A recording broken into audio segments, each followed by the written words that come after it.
বিসমিল্লাহির রহমানির রহিম।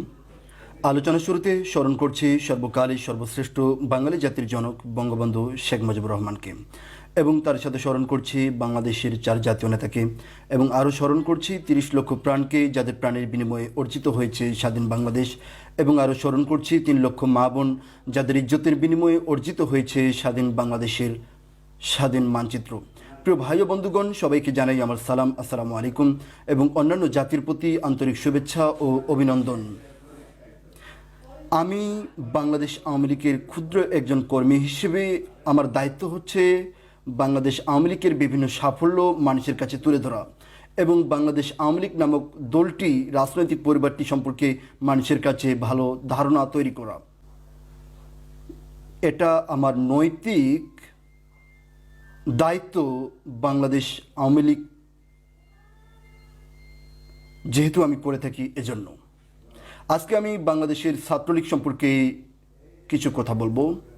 আমরা জানি বর্তমানে যে বাংলাদেশ ছাত্রলীগ রয়েছে, ছাত্রলীগ সুনির্দিষ্ট গঠনতন্ত্র এবং নীতি আদর্শ মেনে পরিচালিত একটি দল। আমরা জানি বাংলাদেশ ছাত্রলীগ নীতি এবং আদর্শ নিয়ে গঠিত। বাংলাদেশ ছাত্রলীগ নীতি বিবর্জিত রাজনীতির বিরুদ্ধে সংগ্রাম করে চলছে। বাংলাদেশ ছাত্রলীগ শিক্ষা, শান্তি এবং প্রগতি। বাংলাদেশ ছাত্রলীগ দখলদারিত্বে বিশ্বাসী নয়।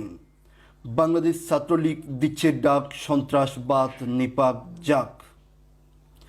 বাংলাদেশ ছাত্রলীগ নিয়মতান্ত্রিক রাজনীতিতে বিশ্বাসী এবং বুয়েটে ছাত্র রাজনীতি করতে চায় ছাত্রলীগ।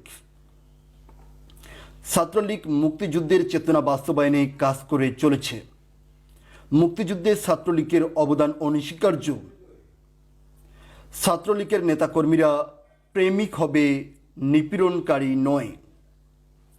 আমরা জানি যে বাংলাদেশ ছাত্রলীগ বাহুবলী প্রদর্শনী বিশ্বাসী নয়। বাংলাদেশ ছাত্রলীগ ক্ষমতার রাজনীতিতে বিশ্বাস করে না, বরং মানুষের সেবায় বিশ্বাস করে। বাংলাদেশ ছাত্রলীগ সবসময় দেশের জনগণের পাশে দাঁড়াতে চায়, এরকম রাজনীতিতে বিশ্বাস করে। বাংলাদেশ ছাত্রলীগ সবসময় এটা বিশ্বাস করে যে যদি দেশের মানুষকে সেবা করা যায়, তাহলে অবশ্যই বাংলাদেশের মানুষ বাংলাদেশ আওয়ামী লীগকে ভোট দেবে, মাননীয় প্রধানমন্ত্রী দেশরত্ন শেখ হাসিনাকে ভোট দেবে, এটাই বিশ্বাসে করে। জয় বাংলা, জয় বঙ্গবন্ধু, জয় হেতু শেখ হাসিনা, জয় হোক বাংলাদেশের 18 কোটি জনসংখ্যা।